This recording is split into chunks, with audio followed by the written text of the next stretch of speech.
Assalamualaikum warahmatullahi wabarakatuh. Perkenalkan, nama saya Muhammad Marwan SP. Saya akan menjelaskan cost volume profit analysis.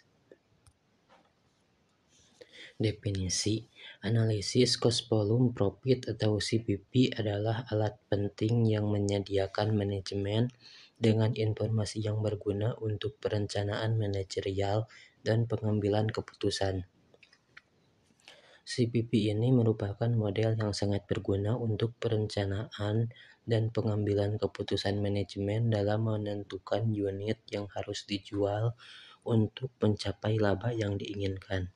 Analisis CVP ini mendeskripsikan hubungan antara unit yang dijual, biaya, harga jual, dan profit.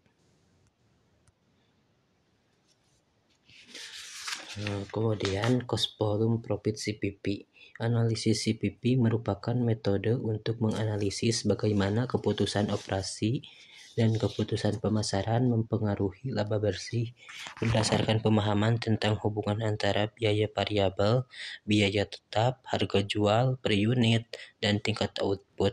Analisis CVP ini digunakan untuk menentukan bagaimana perubahan biaya dan volume mempengaruhi pendapatan operasional dan laba bersih perusahaan.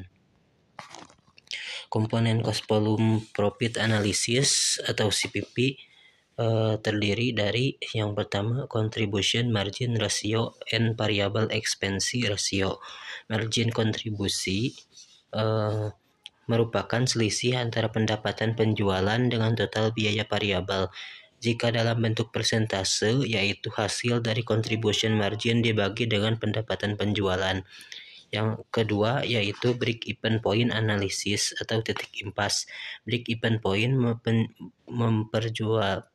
penjualan minimum agar suatu perusahaan tidak menderita rugi, tetapi juga belum memperoleh laba atau laba sama dengan nol. Yang ketiga, margin of safety. Margin of safety atau margin keamanan adalah selisih antara rencana penjualan atau dalam unit atau satuan uang dengan impas dalam unit atau satuan uang penjualan.